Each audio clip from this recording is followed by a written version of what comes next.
Funtime Oldies 1170.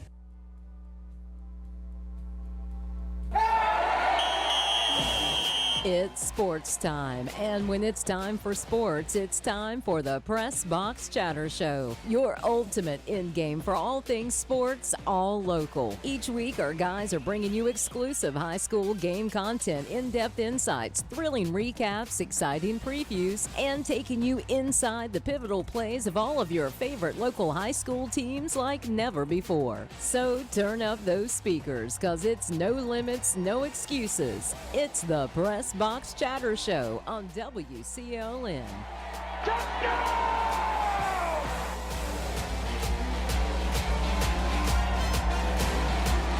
Welcome to this week's Pressbox Chatter Show on Oldies 1170 AM, Star Communications Channel 16, Oldies1170.com, and the Mixler app. Pressbox Chatter is sponsored by Crumpler Plastic of Roseboro, Sampson Orthopedic Group, Star TV, and the Sampson Independent. Go to the Sampson Independent's website, ClintonNC.com, to see the video replay of each week's show, and audio video replay is also available on Oldies1170.com. In this week's show, we will review action from Tuesday, October 1st through yesterday, and preview the upcoming week's action. I'm Jeff Sovin. I'm joined by the sports editor of the Sampson Independent, Brant Young. He's been on assignment the last couple weeks. Good to have you back. I appreciate it as always. Had some games to cover and some sickness there in the way, but it's always a good feeling to be back here in this chair. Yeah, I think that one week you were out, you had nine volleyball games. I think it was going on that one day. That was from all the schools we covered. Everybody was in action, so it's a lot to cover when you're the sports editor of the local paper, because everybody wants their team covered and their name mentioned. So. Yes, they do. And we're joined also by the voice of Dark Horse Football, Jonathan Griffin. Hey, Coach Sobel. I missed you this past Friday from atop the boot, but we did get Ron coming out of retirement, so that was pretty cool. Got the gang was back together. Yeah, the gang was back. I don't know that we were back and better than ever, but we were back, to say the least. The band. We're going to highlight all the sports of the county teams in Bladen and Sampson County involved with. We're going to start with tennis tonight, and then we'll head into volleyball before we take our first break. As volleyball will wrap up their regular season next week. Tennis wrapped up their regular season. Clinton actually finished up with a non-conference, but they will have conference tournaments this week. And then dual team playoffs will start Monday, October 14th. The first round will be then, and second round is Wednesday, October 16th. And individual regionals will be next Friday and Saturday for all classifications. So we'll have those playoff games and the names for who's going to be in individual regionals. We'll have that on next Tuesday's show. For tennis, East Bladen finished up the season at 4-6 overall, but for them they were 4-2 in conference play and number one in the 1A classification, and so they'll be the number one seed out of the Waccamaw 1A 2A. For East Bladen, Chandler Bordeaux and Leah McGill both had 5 wins on the season. Kimora Jernigan going between number 5 singles and then one time at 6 singles. She actually led the team with 6 wins this year. Clinton wins the Southeastern Athletic Conference regular season championship with a spotless 8-0 record. Overall, they are 10-9. Last week, they defeated Fairmont 7-2 and then 5-1 in a doubleheader. In the first game, which really clinched the conference championship, Lily Williams, April Sinclair, Madison Avery, Allie Naylor, Delaney Pearson all had wins. William and Royal had a doubles victory, and Avery and Naylor had a doubles victory. They played Cape Fear yesterday. Did not go well for the Dark Horses. They dropped 9-0 decisions. It was a doubleheader there yesterday. Cape Fear is a sparkling 19-1 in tennis there. So. I was just about to say, if you think about the record you just called out for the Dark Horse tennis, you said that they were 8-0 in the conference and they were 10-9 going. After that. I mean, that either A, you are playing some tough non-conference games, which is likely, and or B, your conference is really bad. Could be a combination there. Lily Williams finished the year as the number 2 singles with 8 wins. April Sinclair had 10 wins as the number 3 singles. Madison Avery was 14-4 as the number 4 singles. Allie Naylor won 9 times as number 5, and Delaney Pearson was 8-2 as number 6 singles. Xana Royal and Lily Williams were 10-4 overall was the number 2 doubles, and Madison Avery and Allie Naylor were 10-3 in doubles play. West Bladen 9-5 overall, 6-2 in conference play. Second place, that should get them a playoff berth in the dual team playoffs. They swept Red Springs last week 9-0, 6-0. And that finished up their regular season play. For West Bladen, Yuri Santana, their number 1 singles, has 6 wins on the year. Lauren Douglas is 7-5 at number 2 singles. Faith Wren won 9 times. She was 9-3 as number 3. Lily Anderson was 7-4 as the number 4 singles. Valerie Lopez Martinez was 6-5 as the number 5 singles.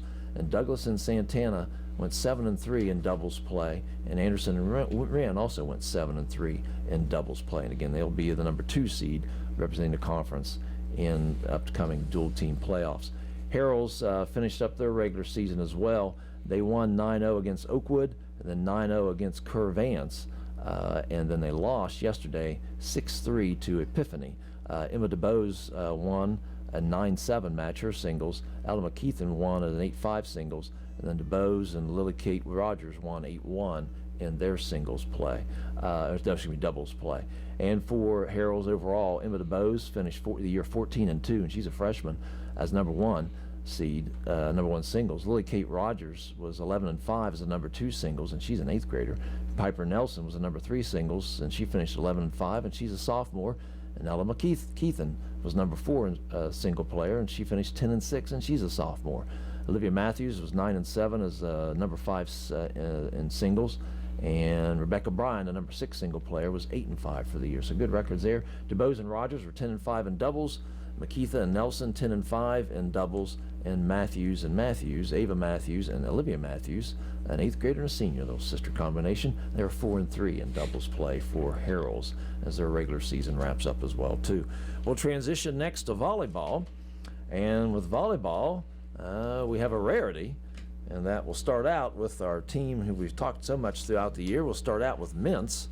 And Mintz Christian Academy had a rarity for them. It'd be their first one in a couple for a regular season in a couple years. They lost actually a regular season matchup this past week against Northwood Temple. Yeah, so Northwood Temple out of Fayetteville, they're 18-2 on the year. One of those 2 losses came from Mintz earlier in the season, August 17th. Mintz blanked them 3-0. So I don't know if it was just a down night or what happened, but they did lose 3-2 against them last week. They're still the number 42 team in the state, according to Max Preps. So I don't think they lost a whole lot there. Brand, is that a number that is across every category? That's every classification. Okay, so that's impressive. I mean, Yeah, you think about all the teams that there are in the state in every classification, and you're 42. That's pretty strong. Yeah, exactly. So, like I said, I don't think they lost a whole lot coming off of that, and I think they get right back to it and get right back to form. And that game against Northwood, they won the first set 25-22, lost the second 25-12, won the third, so they're up 2-1, 25-21. Lost the fourth by an identical score, and then lost the fifth set 15-13. They followed up with a 3-0 win over Temple Christian, and then yesterday defeated Christ the Cornerstone 3-0. And Christ the Cornerstone is 10-2. Both those losses are to Mintz. They will have Antioch Christian Academy today, and then they host Liberty Christian Academy Thursday at 4 o'clock. And just 3 games left in the regular season there. Midway continues to roll. They are now 15-3 overall, 7-0 in conference play, as they had a productive week last week. Yeah, so currently they're on an 11-game win streak. In that win streak, 4 of those games came against Wallace Rosehill and Clinton. They swept Clinton on the season this year. I went to the game last Tuesday, and that's why I wasn't here. They just, whatever Midway wanted to do, they did on the volleyball court. So they're just dominating right now. They're the number 6 team in 2A East right now in volleyball, and I imagine Susan Clark has that team just continuing to roll and getting ready for the playoffs and conference play, or the conference tournament and playoffs and everything.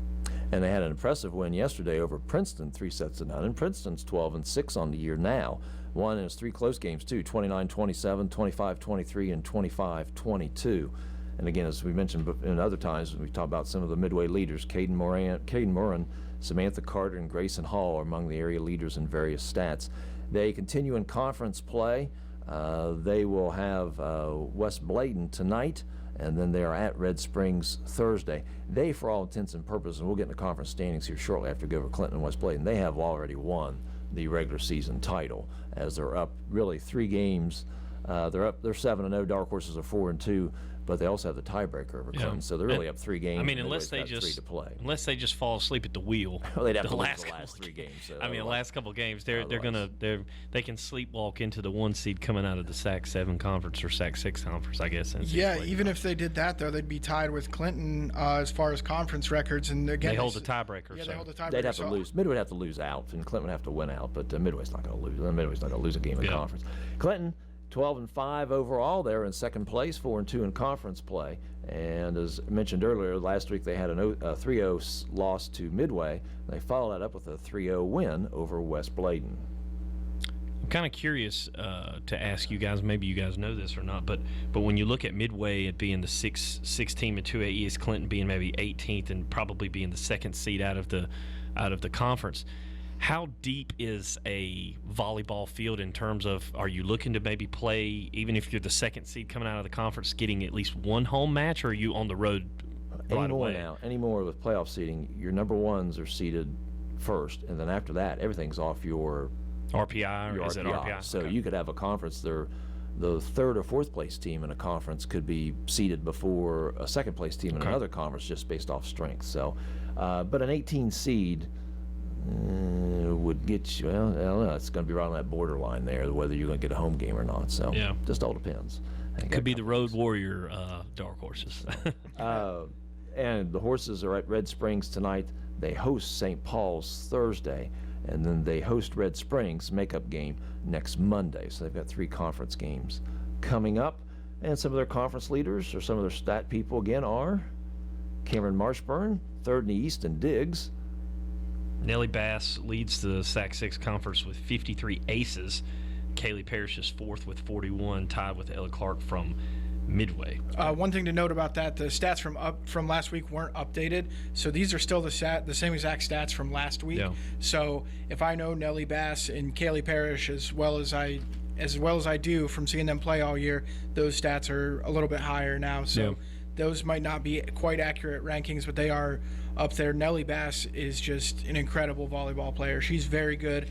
Right there at the net, because she's 5'11", 6 foot. She's right there at the net with plenty of blocks, plenty of spikes, but she can also serve extremely well, as you can tell with her 53 serving aces.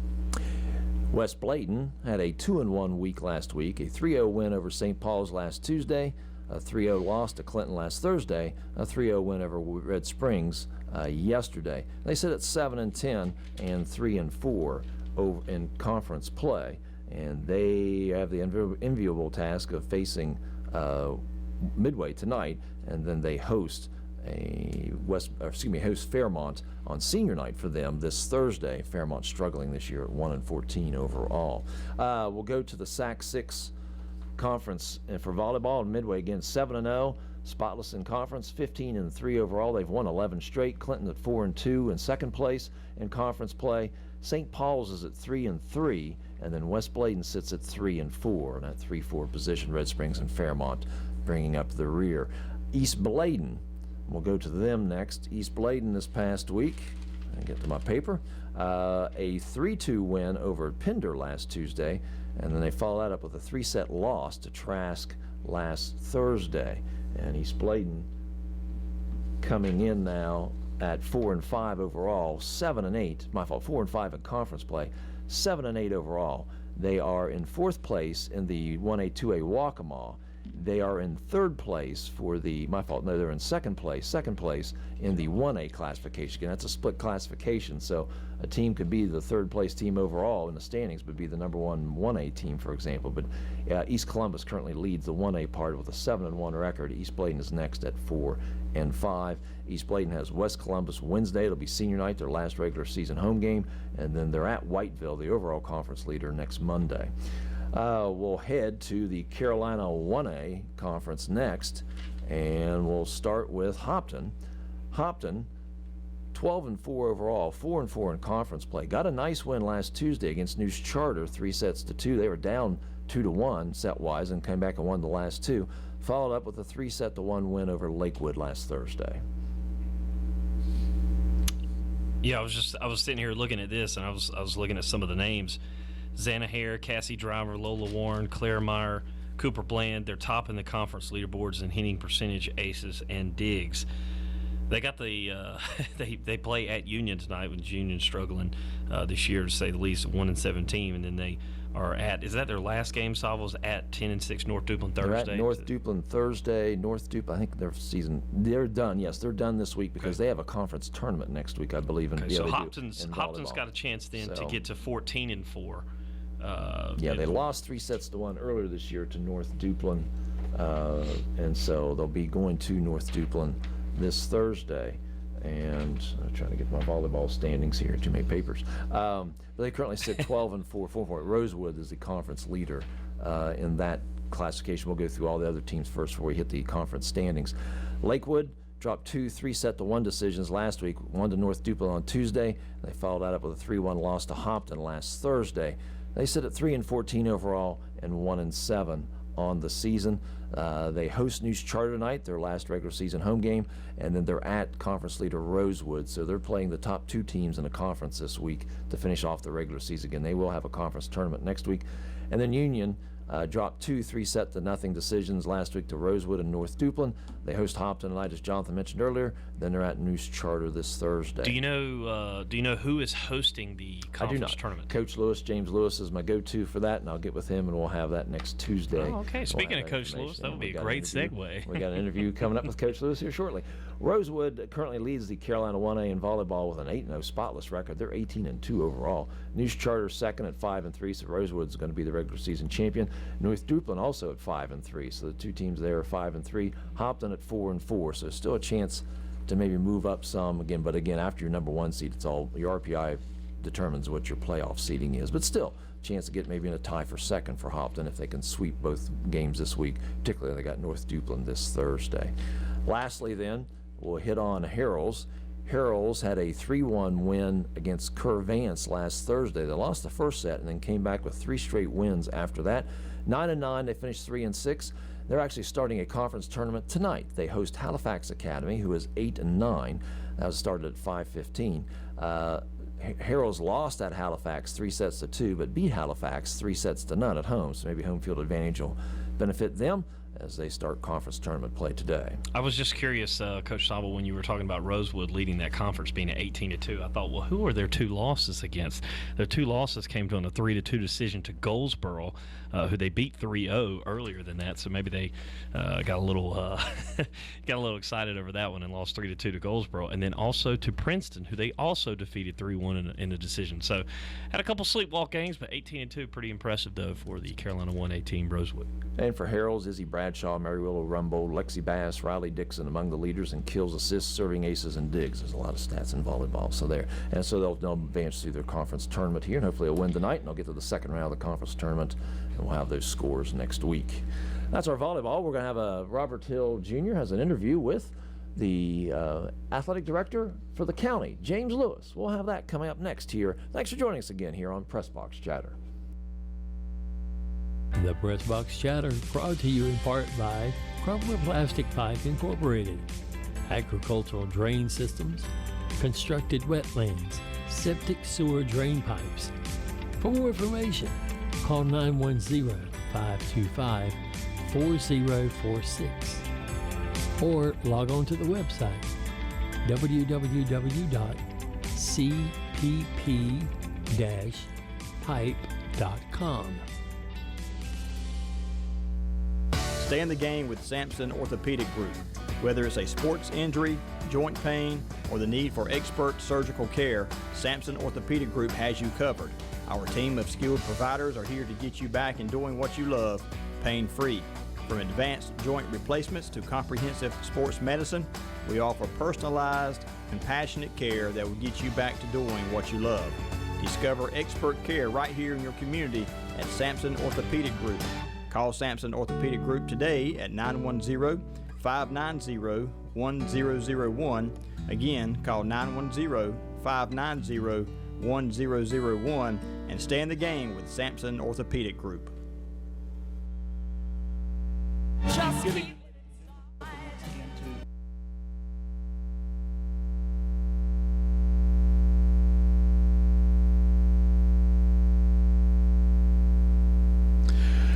And Good evening, ladies and gentlemen. Welcome once again to Pressbox Chatter. This week we are very pleased to have Sampson County Schools Athletic Director and former football coach in Sampson County, Coach James Lewis. Coach, we're glad to have you this evening. Hey, Coach Hill, thanks for inviting me. Pressbox Chatter, been a fan for many, many years. Well, good. Glad to have you back on. So we'll just start with some questions here, if you don't mind. Kind of talk to us about what inspired you to coach, or was there somebody that inspired you to coach, and how you got involved in coaching? Well, my father was a sports fan, and I grew up, watching athletic events with him on television: football, basketball, baseball, and that got my interest started. And then I was fortunate growing up. Mr. Glenn Harrigan was our Little League coach. He coached us in football and baseball. Willie Spell. In middle school, Stuart Ennis was my middle school coach, and I got the opportunity to be around Donnie Ray Naylor when I was in high school, which everybody worshiped Coach Naylor. They all had an influence on me getting involved in becoming a coach. Well, you've been around some good ones, because I can remember Coach Ennis and I can remember Coach Naylor, so you've been around some good ones. In today's time, and I've been a coach here recently, and it seems really hard to keep kids motivated in today's time with all the things that are going on outside of athletics. So, how were you successful in your time at Lakewood and your other places? How were you successful in keeping kids motivated? Well, Coach Hill, we really pushed to the kids that if they wanted to be successful, and all kids want to be successful, they want to win. We, made it clear to them that the only way to be successful was to put in the work. You had to be totally committed. If you were totally committed, then we wouldn't have success. The extent of success, success is winning the state championship. Success is doing as good as a group can do. And that's how we kept our kids motivated. They bought into that. They believed in that. They were willing to do the work. They were willing to be accountable. We were there every day. They were there. We put in the work. Well, we got as far as we could go. That's exactly right. And a lot of kids today, they see a lot on TV, and they're watching a lot of videos, and they're seeing other people do different things, and they have just one mindset. And I'm not sure that today's kids honestly know how to put in that type of work, and that's something I know that everybody needs to work on. As far as your most memorable game when you're at Lakewood, and I know you had some good ones, I know you had some good seasons, but was there a game that stood out to you while you were football coach at Lakewood High School? It was a series of games, Robert, really, that were my favorite games. And Ron Davis was there for most of those games. In 2007, we had a playoff run with an average football team that was unbelievable. We made it to the regional finals that year, and we won our first 3 rounds by a total of 4 points. Wow. We beat South Robinson at Lakewood. We beat Robbinsville High School at Lakewood by a point on about the last play of the game. And then we beat South Stanley at Lakewood by 1 point near the end of the game. South Stanley had a kid that played at Carolina. His name's Terry Shankle. He was a heck of a player. We upset all 3 of those teams, made it to the regional finals. And we didn't win in the regional finals. We played North Duplin in the Western Regional 1A final on the west side of Calypso. So about that West Mountain football, it was all in the East that year, buddy. So 2 Eastern North Carolina teams played in the Western Final. How about that? That's exactly right. That's never happened before, and probably will never happen. Probably never happen again. I was part of that. Probably the biggest single game that I ever had, Robert, was when I was at Union. I was the defensive coordinator. Bill Miller was the head coach. And in 1995, we went to Southwest Onslow in the second round of playoffs. Bill Paget was there. Southwest was 11-0, ranked number 1 in the state of North Carolina. And we went down there and beat them 14-13 in their place. How about that? One of the biggest wins I've ever been involved in. That sounds like a good football game. It was a great game. That's good. Been a lot of big games, man. I could tell you a lot of stories. Hey, I know as coaches, whether you're a football coach, if you're a basketball coach, baseball coach, you've always got games that you remember and are glad to be a part of. As far as your current role, being the athletic director with Sampson County Schools, I'm an athletic director at a middle school myself, and I know it's a lot involved there, but I know it's not nearly as involved as what goes into the high school role. So how is being an athletic director for a county school system? How does that work out? Being an athletic director is a thankless, time-consuming job at the middle school and the high school level, Robert. We are very blessed in Sampson County and Clinton City to have great athletic directors at all of our schools. They spend countless hours, helping the kids and making their programs as good as they can make them. The biggest changes in being an athletic director to me is we live in a litigious society. The paperwork and the hoops that we have to jump through is really, time consuming, and it makes it difficult to get people to do that job. But like I said, we're surrounded with a great group, and I'm just happy to be a part of it. Trying to help them any way that I can. I can speak firsthand. I know you do a good job. You've helped me a bunch, and I know there's some more that could speak firsthand for what you've done for them. And kind of going into that, if you had a young person that came to you and said, I'm looking to get into coaching, I'm looking to get into education, I want to be an athletic administrator or something like that, would there be any advice that you would give these folks going into that kind of profession? Yes, that would. My advice would be find you someone to mentor, someone that can help you. Don't get in too deep too early. You don't need to be the athletic director at a high school as your first job. You need to, start coaching, see what it's about, assist somebody, and work your way into that role. Would be my advice to them. And we need more folks to go into education and coaching. It's the most rewarding job there is, in my opinion. It is. I've been around it a long time. I've had the privilege of working with Coach Bob Lewis, and I've worked with Coach Al Brett, and I've worked with some good football coaches around. And if my son right now tells me, he says, "Daddy, I want to go and I want to be a coach one day," and I hear people all the time talk about you don't want to get into the teaching profession, but if that's what he wants to do, I want to give him enough advice and give him enough information to get him into it. And if that's what he wants to do, to get into it and change the lives of some of these kids that we have around here. So I'm proud that he wants to do that, and I appreciate what you've done for me and for all of us. As far as your long time that you spent at Lakewood High School, and I know you had a lot of success and you made a lot of friendships and relationships over there. In the last little while, they have renamed the football stadium after you, which is an honor. Can you explain what the feeling is like knowing that the football stadium that you spent a lot of time in, bears your name? Well, first, Robert, the stadium's doesn't have my name. It's the field. The field, so okay.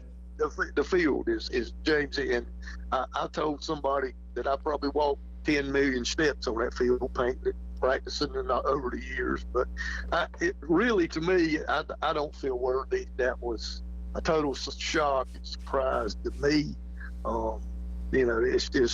It's almost, when I go over there and see that up there, it's almost, I'm not going to say it's embarrassing to me, but I feel like I didn't deserve that. But it's quite the honor for folks to, think that much and think that I was deserving of that and be remembered in that way. So. Well, I'll just speak on behalf of myself. To know what you've done for me, to know what you did for my dad when he was around, and for the success that you had over there, the lives that you changed. And I hear some of your players that I talk to, that I'm friends with now, talk about the impact that you had on them. And I think whatever goes over there, whatever you've got over there, I think it's highly deserving. And I'm proud of you, and I'm proud to know you, and I appreciate what you've done. Hey, Robert, I appreciate you guys always. And just briefly, at the middle school roundup this year, I counted. I had 15 former players, some from Union, most were from Lakewood. that were at the middle school roundup this year with their sons on all 5 of the different Sampson County schools. Well, that's pretty They impressive, all Coach. went out of their way. That's right. They all went out of their way to come speak to me. And they told me, that there were others there that I didn't get a chance to speak to. So, that's what being a coach is all about, and seeing it come around. And it just made my day to see that. That's what those guys are growing up to be successful men and good fathers, and that's what it's all about. That's exactly right. Well, Coach, we appreciate your time being with us. I want you to tune in to 1170 and listen to Pressbox Chatter. And again, Coach Lewis, we appreciate your time and being with us, and we'll appreciate you listening, and we'll see you at the ball game. All right, Robert. Enjoyed it. Stay in the game with Sampson Orthopedic Group. Whether it's a sports injury, joint pain, or the need for expert surgical care, Sampson Orthopedic Group has you covered. Our team of skilled providers are here to get you back and doing sports medicine. We offer personalized, compassionate care that will get you back to doing what you love. Discover expert care right here in your community at Sampson Orthopedic Group. Call Sampson Orthopedic Group today at 910-590-1001. Again, call 910-590-1001 and stay in the game with Sampson Orthopedic Group. The Pressbox Chatter brought to you in part by Crumpler Plastic Pipe Incorporated, agricultural drain systems, constructed wetlands, septic sewer drain pipes. For more information, call 910-525-4046 or log on to the website www.cpp-pipe.com. Welcome back to Pressbox Chatter. Again, Jeff Sauble here with the sports editor of the Sampson Independent, Brant Young, and the voice of Dark Horse Football, Jonathan Griffin. Pressbox Chatter is brought to you by Crumpler Plastic of Roseboro, Sampson Orthopedic Group, and Star TV, and the Sampson Independent. Go to the Sampson Independent's website, clintonnc.com, to see the video replay of each week's show, and you can also see the video replay on oldies1170.com. We'll transition to golf and then football coming up. Golf match last week with the Southeastern Athletic Conference schools, and Fairmont was the victor last week, followed by Clinton and then Midway. And for the dark horses, Ella Rice finished number 4 overall. Larkin Best finished number 5, tied with Anna Lovett for number 5, and Zoe Naylor was 9th. And then for Midway, Maya Gwynn was the number 3 position, and then Ava Hargrove and Carly Boyer was 10th. Karina Richards was 5th.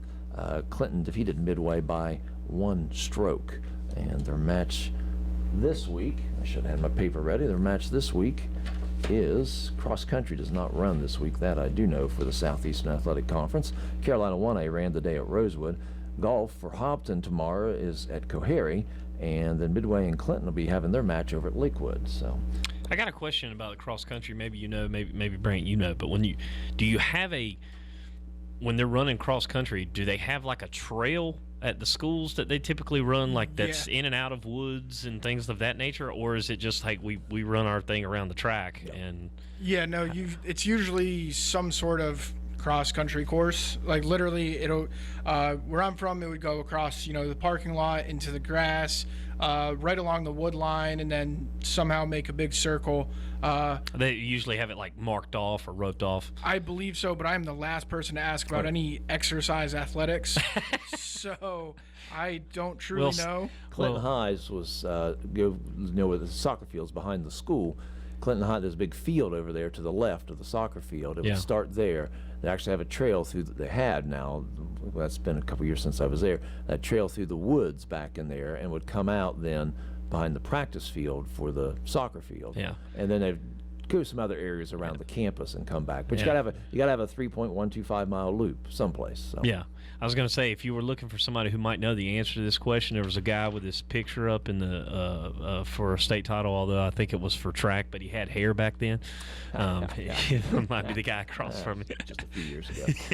All right, let's transition to football now. As we started, everybody's now in conference play. East Bladen's been in it for 3 weeks already, but for everybody else, it started conference. And Harrell's, I guess, it's 2 games in conference play. But for the Carolina 1A and the Southeastern Athletic Conference, this was the opening of conference play. And we'll start with Midway. Midway, a 45-28 win over Clinton last Friday. And Savo, this was a game where, unfortunately, you missed this one, and this was a game that had its ups and downs, to say the least. The Dark Horses were resilient, I think, and last night, Johnny Boykin, coach's show, he was talking about how he was proud of his kids for never quitting because they got down early, but they kept battling back. And there was a moment there where it started the third quarter where Midway got the football, threw an interception, and Clinton had an opportunity to cut it to a one-possession game had they been able to go in and score, and they eventually turned it over on downs. Midway again 45, Clinton 28. Midway 5-1 overall, 1-0 in the conference. Clinton falls to 0-6, 0-1. Kamari McNeil for Midway was the man of the night. 10 carries, 162 yards, and 2 touchdowns. Clinton just didn't have an answer for him. Giamai Blue had 15 carries, 103 yards, 3 touchdowns. Also contributed on 8 tackles on defense. Nathan Miles had 3 carries for 60 yards and 1 touchdown. Thomas Perez, 12 tackles. Wyatt Scott, 9 tackles. Samuel Ramos, 8 tackles. These are all for Midway. Now, the one thing, Jaden Williams had 2 touchdowns. When Jaden Williams for Clinton was running the football, everybody in the stadium knew who was getting the football, and Midway couldn't stop it. But Jaden was having to play both linebacker and running back, and after talking with Coach last night, he's like, we had to give him a break. Asir Brinson came in, ran the football pretty well, but I was really impressed with the deep passing of Henry Bass. He was just, they found themselves a quarterback at Clinton, and while they did not win the game, I thought they did a good job of keeping their heads up and fighting to the end. Yeah, so that was the game of the week last week. Obviously, that's the big rivalry. That is Midway's first win over Clinton, to my knowledge, at least. That was what we were talking about as well, yes. Yeah, and my reporter, who was boots on the ground for it, he talking about Dayron Barefoot? Yeah, good old Dayron Barefoot. Yeah, he's a Midway grad. So, yeah, he bleeds blue and white. We kind of had to edit that story a little bit.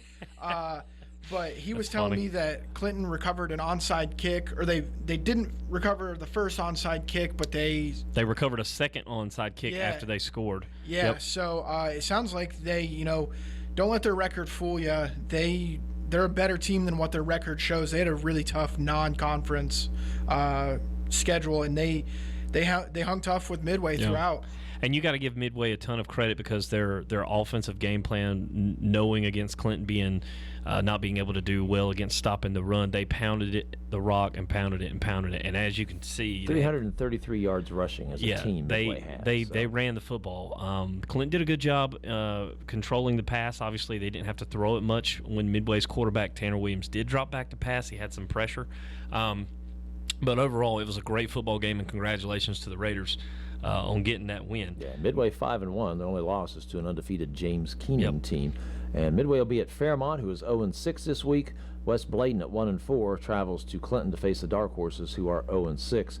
Midway, unless they stub their toe, and of course I know they wouldn't want you coaches don't want to hear that and all, but they're setting up for a final regular season game against St. Paul's. That'll be Friday, November 1st at St. Paul's if they manage not to fall asleep at the wheel against Fairmont any of or those. Red Springs coming up. Yep. Speaking of St. Paul's defeated West Bladen last week 41-0. Drops West Bladen to 1-4 as they lost a game due to the storm. It wasn't going to be made up, so they'll have a 9-game regular season. And it was a pretty anemic night for West Bladen offensively overall. They had 48 yards passing, negative 25 yards rushing on the night, so 23 yards net. Must have been some sacks in there. They did themselves one or two. They did themselves no favors, though. Defensively, they held up well against St. Paul's, but St. Paul's had a punt return for a touchdown. West Bladen, whether it's the punter's fault or the personal protector for dropping back too far, they blocked their own punt, and St. Paul's got the ball at the 5. And after scoring there, St. Paul's kicked off, and the kickoff returner for West Bladen inexplicably just let the ball lie at the 5-yard line, and St. Paul's recovered that. So you gave them 3 scores right there, and you were down 35-0 or 34-0 at halftime. Luke Pate had 11 tackles. Hezekiah Blanks Adams did have an interception for West Bladen. We'll travel to We'll go to Harrell's next, and Harrell's an impressive 53-0 win over Trinity, over Wake Christian Academy. Wake Christian Academy. They are tied with Trinity at 2-0. First in conference play. Harrell's overall was 5-1 on the year. Yeah, Reed Strickland, Salvo 2 of 3 passing. Doesn't have to throw it much at Harrell's. They run it so well, but when they do throw it, Reed Strickland throws it with efficiency. 2 of 3 passing, 52 yards and a touchdown to Jeremiah Davis. Demetrius Jones, 10 rushes, 87 yards. Gerard Miller, 7 carries, 52 yards and 1 touchdown. Jakeshi Brunson, Matthew Wilson, Deshaun McCoy both had rushing touchdowns as well. For people who like defense, McCoy 25-yard interception return for a touchdown, and also a 62-yard punt return. It wasn't a touchdown, but it said no. It wasn't a touchdown, Okay. But it set up Sorry. a short field. Sorry, yeah, I don't know why I was jumping the gun. You knew I was going there too because I was looking at it. I was like, a 62-yard punt return. He's like, was it a touchdown? Wasn't quite a touchdown. But more importantly, defensively held Wake to 81 yards of offense. Luke Weeks also had a fumble recovery and Jones an interception. Harrell's will play Grace Christian. It'll be their homecoming. Is that this Friday, Simon? This Friday. Yep. That'll be Okay. Grace Christian comes in at 2-4, so Harrell's at their homecoming has a chance to get to 6-1, 3-0 in the conference. They're tied with Trinity right now for first in the conference. Yeah, so Harrell's lost week 1 and they haven't lost since. They are an absolute wagon right now. Excuse me. They're an absolute wagon, and it is an everybody eats offense. If you go to their max preps, they've had what seems like 28 different people rush the football, and it'll be something like 20 carries for a couple hundred yards and a score, and it's just line by line by line. So they run that spread wing T, as they call it, and they run it extremely well, but they are rolling, and they have some really good football. I want to go see a game in person because it's a cool place over there. Salvo and I had a chance to go earlier in the year, and what is it? Is it Jakeshi Brunson or Demetrius Jones? One of them is a freshman. Yeah. I can't remember which one it is. Either one's a freshman, one's a sophomore. Yeah, so I mean, they're quite young in the running. Yeah, they've got some talent over there for sure for years to come there at Harrell's, and a lot of good support for their football program. Yeah, so they're great football right now. They had a game a couple weeks ago get canceled, and their opponent It was High Point Christian Academy. Yeah, and High Point had a running back or a quarterback. Somebody had like 1,500 or 1,800 yards already, like 4 games into the season, and it was going to be a clash of the Titans, and it unfortunately got canceled. But the last I had heard, of course, that didn't go. They're not going to make that up, right? No, they're not going to make it up. But going into last Friday, in their classification, Harrell's was 6th and High Point was 3rd. And so if that would hold, that's who they would play in the first round of the playoffs. Oh, that'll be a great Harrell's game. has 2 They'll big play games. each other in the first round of the playoffs? Yes, crazy. Yeah, there's only 3 rounds in the private classification, so they don't have a lot of first round games where you have a 9-1 team playing a 2-8 team. They don't do that. Yeah. Well, that's probably it gets rid of that. After Grace Christian, then has Ravenscroft and Trinity to finish up. Ravenscroft. A couple big games to finish. Ravenscroft. That's a. Ravenscroft's got a losing record right now. But whether they're good or not, their facilities are nice. It sounds like a Harry Potter school. That's what I thought it was at first. Not gonna lie. Ravenscroft. Go to the Carolina 1A. Lakewood started out conference play with a 55-0 win over Union. Yeah, man, everybody got into the stat books with this, but none more than Chris Carr with 5 carries. 5 carries, 223 yards and 3 touchdowns. Team rushes 14 carries, 320 yards. When your team can run the ball with only 14 carries for 320 yards and 5 touchdowns, that is pretty good. Yeah, important to note there, Calvin Lacewell's still in a walking boot. Calvin Lacewell Jr. is hurt. They don't have their biggest returning running back from last year, and they're still putting up video game numbers. So it's not that Lacewell's not good. It's just they also have depth at that position. And Lakewood should have as good an opportunity as anybody to maybe win that conference. Mm-hmm. They're 1-0 in the conference. I believe we were just talking earlier with Ron, and in a couple weeks we'll actually be going down to see Lakewood and Hopton play at Lakewood on a Friday night. That one will be a fun one. Anytime you get a chance to go there and then see those county foes clash. But Union still fighting, still struggling. Coach Oates again, he's building that program, and obviously stick with him. He's got things going in the right direction. Again, I think we've talked about it multiple times this year, but they had as many people come out for football this year than they had in years, and so that was something that you got to start somewhere, and they're trying to build things up and build depth He Yeah. just does not have a lot of kids on his roster. Yeah, the little nerd nugget that I have for you guys. Nerd nugget? That's Yeah, nice. a little nerd nugget from last week. So Lakewood lost 8-7 Monday, and then turned around and won 55-0 on Friday. So that means they outscored their opponent 63-8 last week, and still went 1-1. So Yeah, we could not believe that score. We were at the Princeton Clinton game, and that again, a lot of teams played. Salvo 2 games in 5 days. That's wild. But who was it that Lakewood lost to by 1 point? North Johnston. North Johnston. Yeah, I went to that game. Both of those teams were scoring points all over the field. And Lakewood was coming in averaging 39, and North Johnston was averaging, I think, right at 32. And so we're like 8-7. Yeah, Lakewood had really good stops in the red zone. Their only score of the night was a Reed Ammons 82-yard pick six. But it was in Lakewood had really sweet uniforms. They had their salute to service national. Oh, that's Guard. cool. I hadn't seen them. Yeah, it was a really sweet get up and everything, but it did just, I don't know if it was the crowd support not being there on a Monday afternoon or what, but their defense was solid against a high scoring North Johnston team. Well, Lakewood will be at North Duplin Friday. North Duplin is 5-0, so they're going to be tested Friday. They're going to figure out how things are going with that.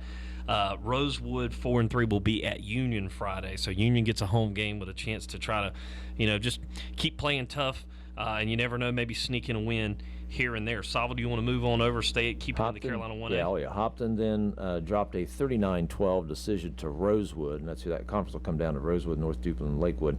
39-12 decision to Rosewood. They now fall to 2-4 overall, 0-1 in conference play. It was 13-6 score at half. For Rosewood pulled away in the second half. They will host Pender, their last non-conference game. Pender comes in at 4-2. And then we'll go down to the Waccamaw 1A, 2A. East Bladen dropped a 44-12 decision to Pender, and that game was 20-12 at half. For Pender pulled away in the second half. Drops East Bladen to 2-5 overall, 1-2 in conference play. They'll play Trask. They'll host Trask this week. Hottie Trask comes in at 5-1 and 1-1 in conference. One thing. So one last thing to note about the Hopton Pender game. We all know the storyline of the 106-83 game last year.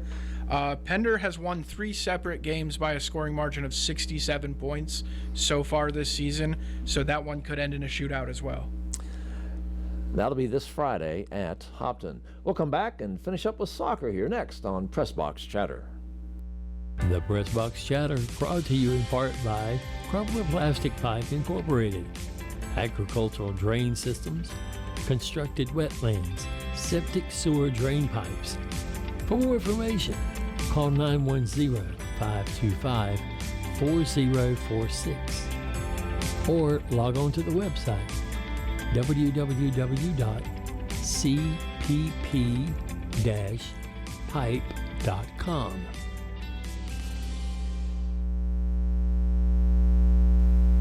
Stay in the game with Sampson Orthopedic Group. Whether it's a sports injury, joint pain, or the need for expert surgical care, Sampson Orthopedic Group has you covered. Our team of skilled providers are here to get you back and doing what you love, pain-free. From advanced joint replacements to comprehensive sports medicine, we offer personalized, compassionate care that will get you back to doing what you love.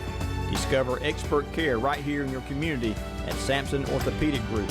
Call Sampson Orthopedic Group today at 910-590-1001. Again, call 910-590-1001 and stay in the game with Sampson Orthopedic Group. Welcome back to Pressbox Chatter here on Oldies 1170 AM, Star Communications Channel 16, Oldies1170.com, and the Mixler app. And we'll be done here at 7 o'clock because J.W. Simmons will come in at 7.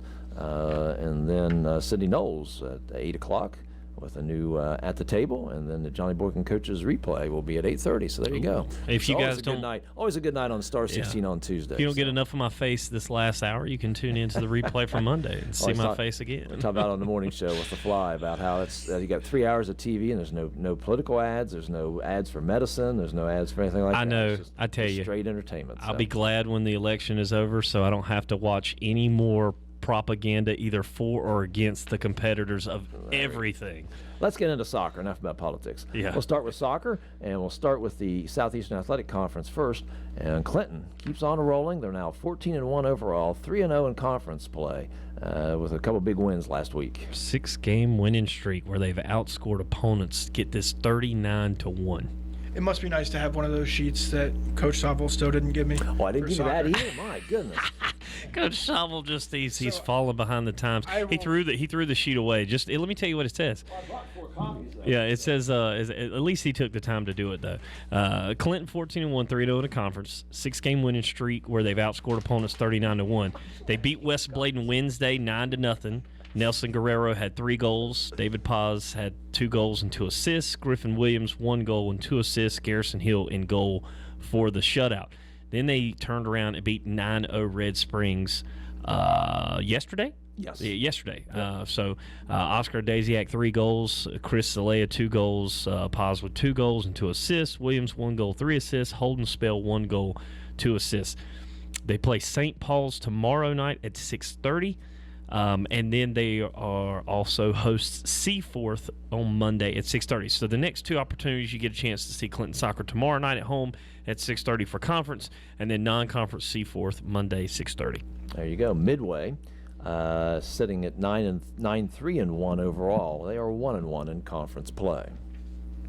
They played Triton last Thursday, non-conference. It was a 2-2 tie, and then they followed up yesterday with a win against West Bladen, 6-0. They host Red Springs this Wednesday. They're at St. Paul's next Monday. West Bladen is on a 4-game losing streak, kind of the opposite of the Dark Horses here. West Bladen now 6-5 overall, 0-3 in conference play, and they've been outscored in the last 4 games, 29-1. They lost 9-0 to Clinton last Wednesday, 6-0 to Midway yesterday. They are off till next Monday when they host Red Springs. In the Southeastern Athletic Conference, Clinton with a 3-0 conference record. Midway, St. Paul's, Red Springs, all 1-1, and West Bladen is at 0-3 in conference play. Fairmont does not have a soccer team. We'll go to the Waccamaw 1A, 2A, and the conference leader, we'll go to East Bladen. East Bladen sitting at 7-4-1, 5-0-1 in conference play. Yeah, they tied with East Columbus. That's where their 1 comes from. They tied with East Columbus on Thursday. Who East Columbus is 1-8-3. I put that in there because you like their soccer ties. Because I like their what? Soccer ties. You like soccer ties. Oh, yeah, the ties. Their record is 1-8-3 currently. So they've had 3 ties. Wow. 3 Okay, ties. well, I'll tell you what. Whatever moral victories you get from a tie, by all means, here's your participation trophy. 3-0 was the victory for East Bladen against South Columbus. That was yesterday. And then they play East Columbus again tomorrow at 6. Maybe it won't be a tie. And then they'll be at Pender Monday at 6:30. And that Pender game will be a big game because I'm just thinking about you're throwing looking the at ties conference. You're looking at conference records right now in the Waccamaw 1A, 2A. Pender 5-0, East Bladen 5-0-1. So I wonder that'd be how the the first time ties factor into. be a half win, half loss. So right now Pender would have the advantage over East Bladen. So if you were 0-0 and like 15, where you had every game you played, you were like 15 ties. Yeah, you'd be 7.5 games up, just like baseball standings. East Columbus is 1-4-2, and they That's got a funny. 286 win percentage, even though they've just won 1 game in Yeah. conference play. But Pender and East Bladen both in the 1A part, and so Pender 5-0, East Bladen 5-0-1, and that is Monday. They'll be at Pender. The first game, they have to make up another game later on.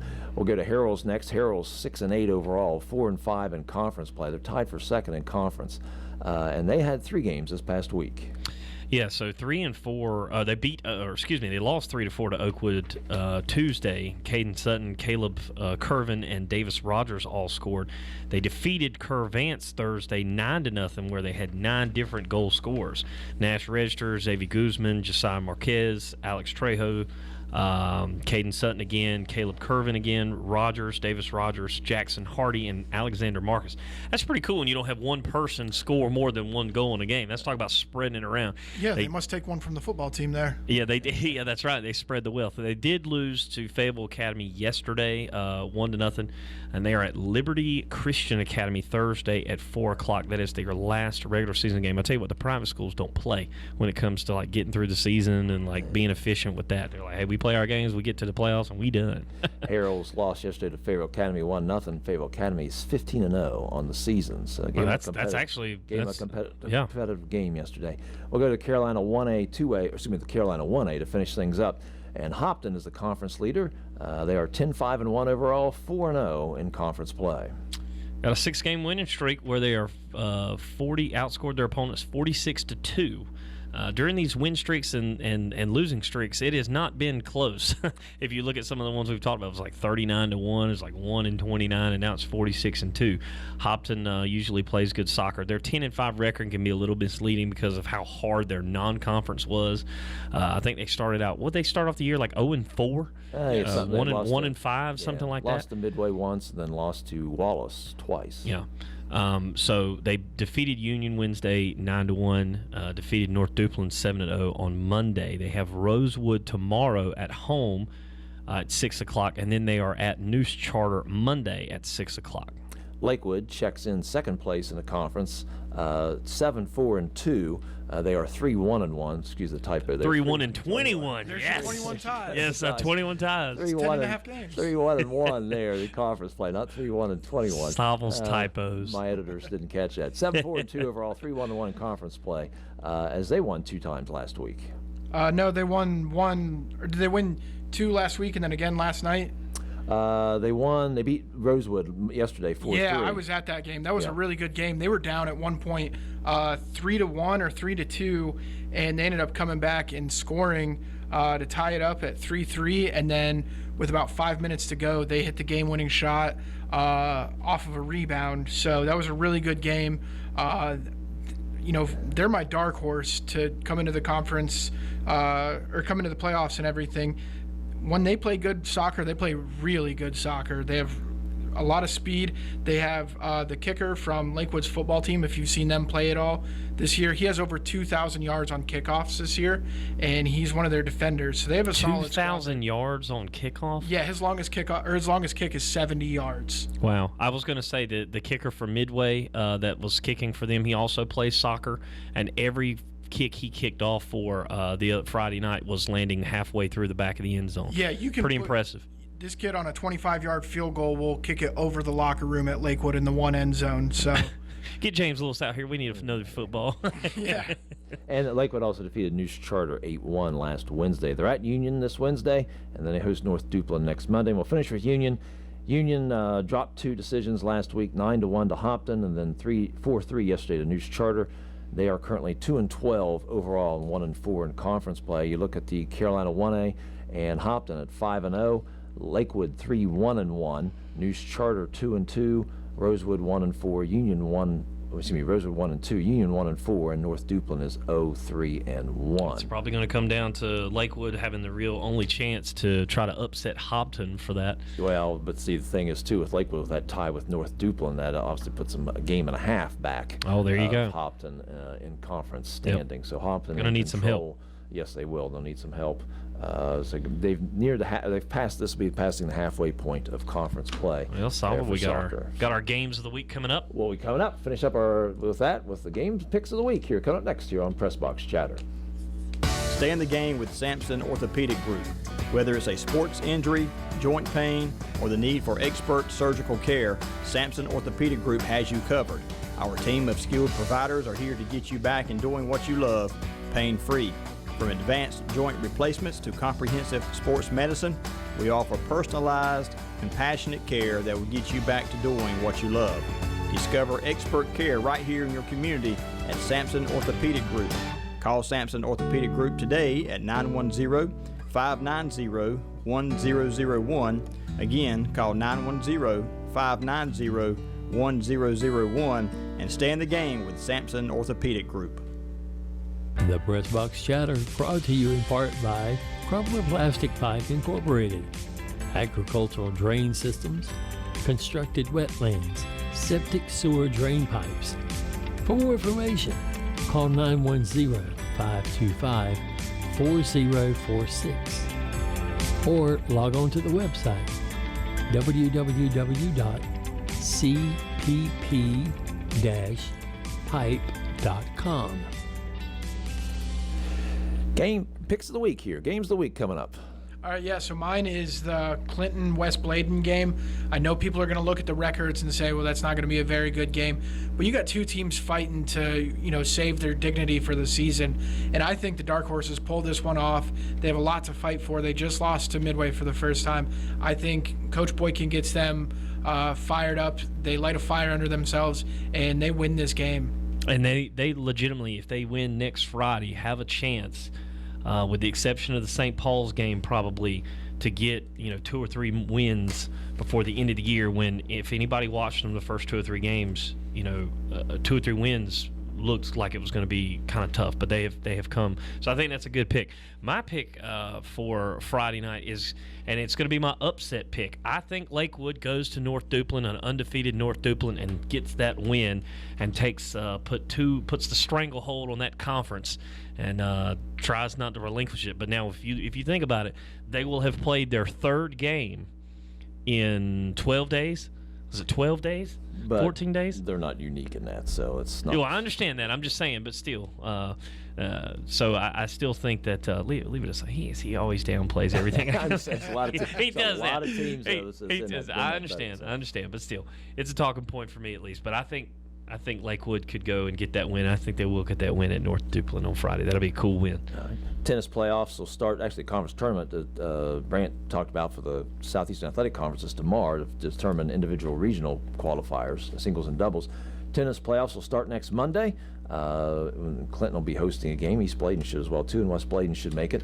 And then volleyball-wise, I think Hopton at North Duplin's a big game. Hopton maybe can sneak up maybe in that 2nd or 3rd spot in conference play. And then in soccer next week, you'll have the battle for the Waccamaw 1A part as East Bladen at 5-0-1 will be at Pender 5-0 in conference play. That's our Pressbox Chatter. Thanks for joining us again. Tune in again every Tuesday at this time for Pressbox Chatter. Thanks for listening. We'll see you at the ball game. The Pressbox Chatter Show on WC.